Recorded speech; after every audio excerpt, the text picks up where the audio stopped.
When you left our foreign ministry some years ago, Frank Magazine noted that you had been eating, breathing, sleeping, reading about, etc., trade for your entire life. And you did that after the foreign ministry as well. Quick top-of-the-mind thoughts about the importance of trade and your career in trade. Well, that's a good question. I mean, I started as a Foreign Service officer in the Department of External Affairs. My first posting was in Belgrade. And somewhere along the road, someone suggested to me I might be interested in going into the Trade Policy Division when I came back to Ottawa. And that was way back in 1971. And I did, and after that I became sort of trapped. They never let go of me again. I couldn't get out to anywhere else. But it also dawned on me about that time that actually trade was very important for Canada, and Canada as the United States' largest trading partner, and a significant global trading country after the three big guys of the period that was then the U.S., the European communities, as it was called then, and Japan. And Canada was clearly number 4. China was nowhere on the horizon yet in terms of an important share of world trade.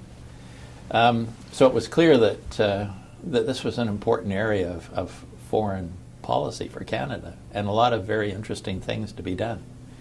Well, now speaking of 1971 and a foreign policy for Canadians, that was the title of a series of pamphlets, some of which involved trade. And the idea then was we were going to trade with Europe, we were going to trade with the Asian countries and so on.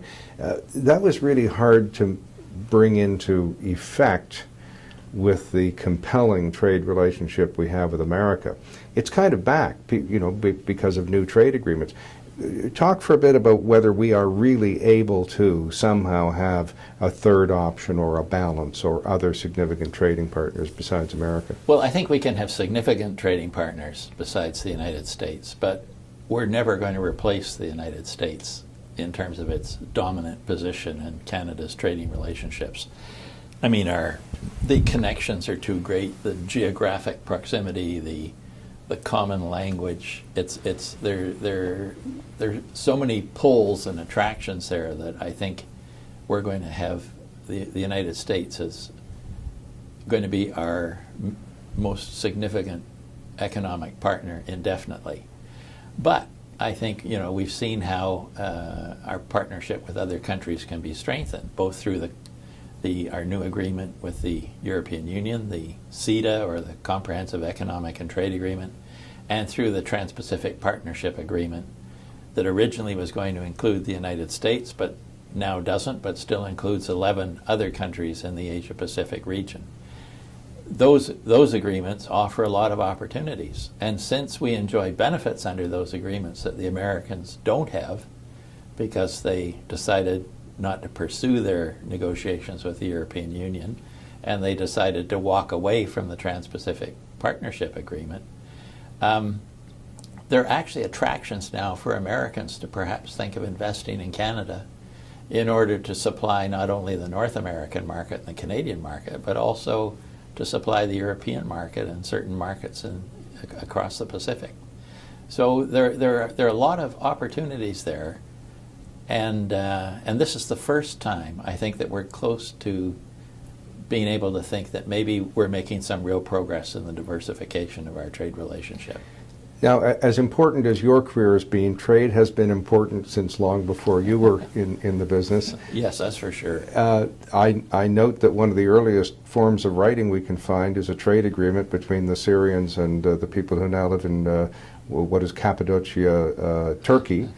Adam Smith spoke about the benefits of trade. Economists say if we buy something, the seller is happy, the buyer is happy. We each wanted something different in the process. And yet a lot of people are really mad about trade these days, saying it doesn't work, or it hurts workers, or there's downward pressure on wages.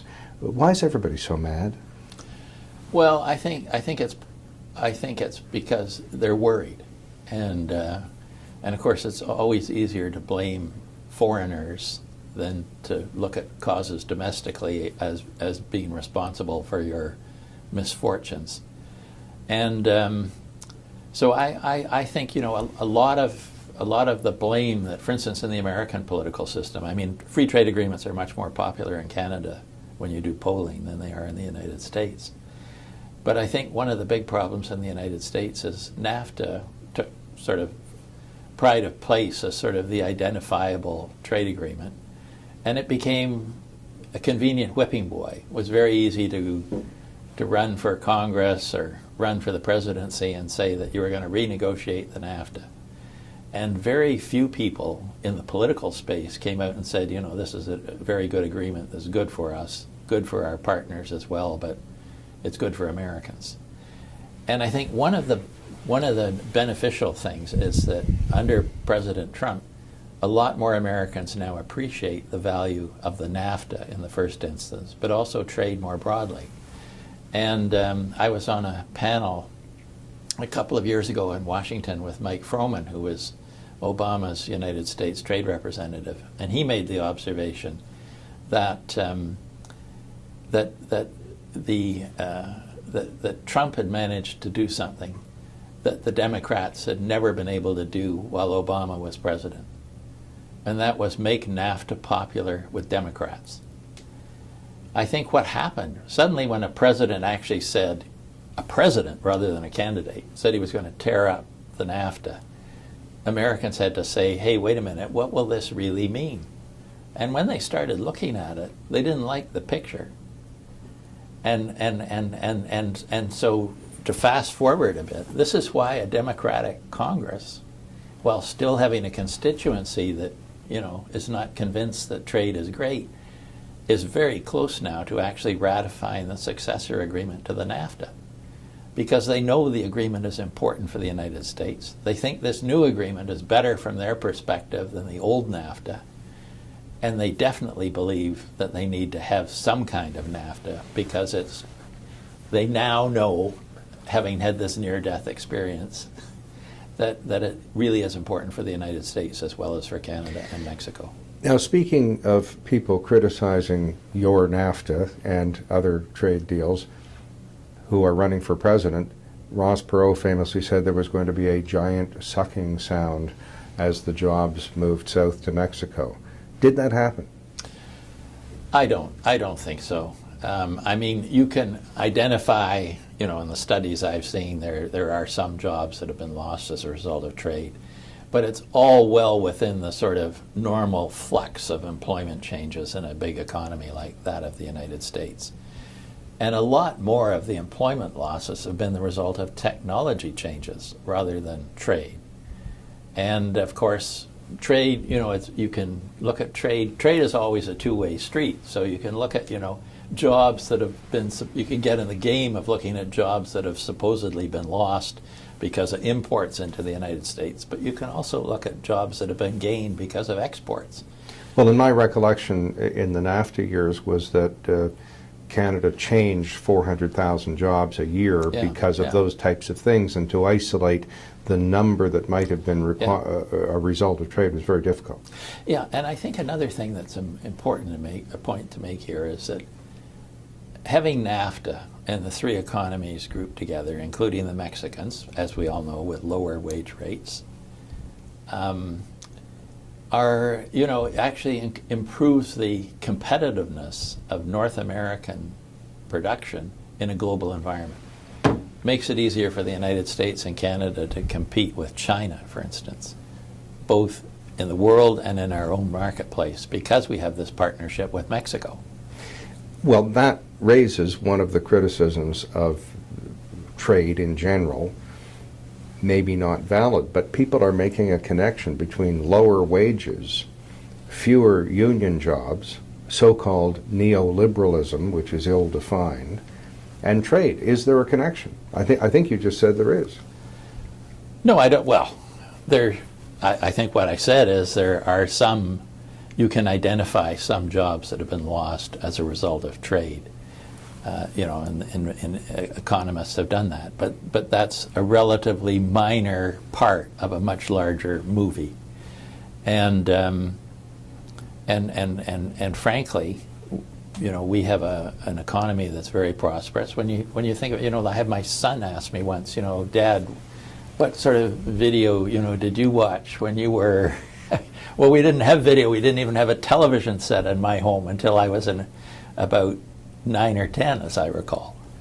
So, we live in a much more prosperous economy, and part of that is a result of trade and the fact that we've, it's the classic theory. We've shared out production on a basis going beyond the Canadian market, so that we can get the best price for the things we do well, and be able to afford things that we buy from other countries. Well, and I don't think a television set has been made in North America or at least not in Canada or the United States for 20 years. And speaking of a prosperous economy, despite the criticisms, we're at a low level of unemployment that really you haven't seen in your entire career. I mean, it hit 10% plus during your years in the 70s and the 80s. And is that a result of trade, and is that ignored by people who are criticizing trade? I think that trade can be over-exaggerated in terms of its impact on the economy. I think there are a lot of other factors at play too. Technological change is one. And there are some real challenges there too. What is the future of work? As we look at, are our robots better than your robots is almost where we are now, rather than who's got the best workers. I mean, you go inside. I was in a steel mill recently in Canada, and you'd be surprised how few people there are actually, doing anything other than directing the machines that are making it all happen. Well, this is something I want your opinion on as well. Starting with the story of Walter Reuther, the president of the United Auto Workers, walking around a plant with Henry Ford, and Ford said, how are you going to get union dues from those robots? And Walter Reuther, without missing a beat, said, how are you going to get them to buy your cars? So it's kind of the topic that either robots are here within the next 3 years or the next 100 years, nobody's sure. And I mean robots on a huge scale, and they're going to do all the tasks in society, and we are all going to have leisure, or we're all going to be unemployed. I mean, there aren't a lot of happy mediums in the discussion of the nature of work going forward. What's your view? Well, I think this is one of the big questions for the future. But this is not a trade question. This is a global question, and frankly, you can have various views about globalization, but I think it is possible that we've sort of reached the point at which the tendency is going to be for fewer goods to be shipped across borders, but there'll be a lot more cross-border commerce. When you think about how you can now send digitally a command to a printer, a 3D printer, to produce a product. I mean, that technology in a sense is just in its infancy, but we may well see, that may be the future, but we're not going to, even those people who think they'd like to, like some of Trump's advisors, who would like to sort of take the United States out of the global economy, they're not going to be able to stop the transmission of ideas and messages and programs across borders. That's not going to happen. This genie is out of the bottle, and we need to think about how we're going to manage the future. It's a bit of a tough concept to think of more economic activity across borders but fewer exports. But in fact, right now, manufacturing is down in America, but exports are up. They are selling more things with fewer people working on smaller things. Yeah. And I did see some figures, too, that showed that American manufacturing production is actually greater now than it was 20 years ago, but involves far fewer workers in the United States. And so the television commentators, and I'm thinking of Chris Matthews on MSNBC, who bemoans the fact that one time in the past we used to make great big things in great big factories, and someone even with a little less than a high school education could have a good life and a mortgage and what have you. This is not really true, based on what you just said. No, I think it's, well, clearly the nature of production is changing, and we don't, you know, the way our economy operates now, we don't need as many workers in manufacturing, and frankly, there are not as many as there were a few years ago, even though production is still very strong in most cases.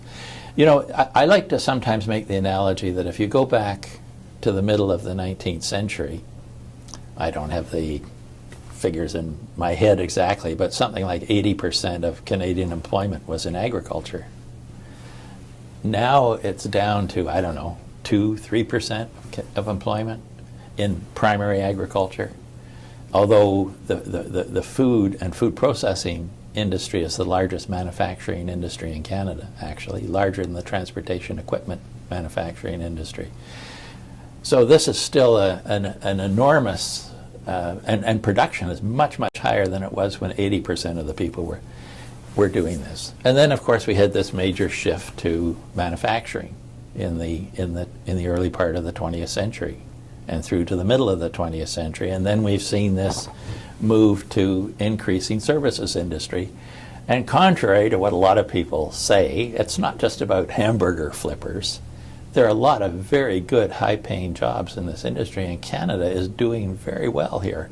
You know, we bemoan the fact that we lose some of our technological companies like Nortel, or, you know, we look at what's happened to BlackBerry, but it's interesting to see how many high-tech investments there are in Canada still, and how well some of these companies are doing. Look at just around the corner here in Ottawa, Shopify. I hope you bought some shares in it earlier on, because it's done very well. Darn, I didn't, but in your career, you've been reasonably close to politicians, brief caucuses that I know of. You have been very close to trade negotiators and officials, and thus you have also run into business people who have briefed you or tried to lobby you or goodness knows what. There's this theory that governments used to have a lot of levers that they could pull to make the economy dance, and that these days they have fewer levers, and it is industry that has the levers, and the governments have to dance to industry's tune. Bit of a cliche, but what do you think of that? Well, I think it's a kind of simple view of things, and I'm not sure that it's really accurate.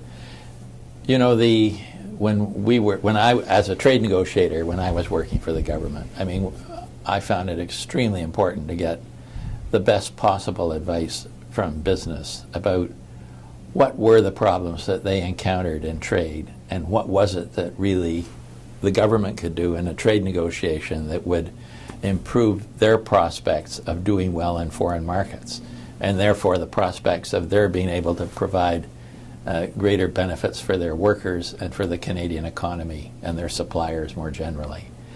And I think, you know, it's still true today. What's important about a trade agreement isn't that it's an intergovernmental agreement. What's important is what can the business community do with it. If the business community can't work with it, then it's useless. One thing that I always wondered about during the NAFTA was the vitriolic criticism of it by the union movement. And I've been in 4 unions, I'm still in a union. And I wondered why there wasn't some solidarity with ununionized brothers and sisters in Mexico or in America, seeing that, as you said, the business people could take advantage of this. Could the union movement take advantage of this? What's your view of that? Well, I think the union movement probably has taken advantage of it. I mean, of course, in one sense, we've seen a number of international unions, of course. But I also think that there's a greater recognition now. You look at how closely the Chrystia Freeland and the negotiators worked with unions in the recent renegotiation of the NAFTA. I mean, this was done partly because, they could get good advice from these people, but also because they wanted to be seen to be reaching out in a way that they were taking account of the interests of workers. The government took a certain amount of criticism for this sort of, what I don't think they use the term any longer, progressive trade policy or whatever you call it, but it is important to be looking at how we reach out to other people in society other than just business, to make sure that we're discussing with them what we're doing in a trade agreement, to make sure that they have perhaps a better understanding of what is actually involved in a trade agreement. This is very important in a country where, maybe in China you don't need to worry about it to the same extent, but here, it's got to be saleable in the end to the electorate. And so it's important for the government to be working with as many components of society as possible in putting together a complex project like a trade agreement. There are some serious researchers who say we've had the best of times between about 1870 and 1970 with the internal combustion engine, Fordist manufacturing. We just had such prosperity that never seemed to end. Post-1970, high technology isn't doing it. There are headwinds on regulations. There are headwinds on negative reaction to international trade agreements and so on. So there's a lot of data that says the best of times are behind us in economic matters. What do you think? Well, I'm clearly very near the end of my career, and I only now advise people. But I think there have been some major changes, and one of the big problems we face now is the distribution of wealth, and I think this is going to be a challenging problem for many years to come. Workers with highly skilled talents are making a lot of money. In fact, they're probably now more valuable to an economy than capital. So a lot of things have changed. But in terms of the overall productivity of the economy, it's never been greater than it is. And I think there's no reason to think that process is going to slow down. So there are going to be challenges in terms of how we make sure that everybody benefits from this. But I think that the good times, as you put it that way, there's no reason they can't continue, provided we have the creative imagination to figure out how to develop good policies for the decades ahead. Thanks for the optimistic note. Well, I've always been a glass half full person. Oh, thanks for your time. I mean, you can look at climate change. There could be big negatives too, as we could, and of course we've lived for decades during the Cold War under the threat of nuclear annihilation. So when we talk about the good times, there's always been a shadow there, and there continues to be, and what the ultimate outcome will be is going to depend on the men and women who are prepared to stand up and assume leadership positions in the future.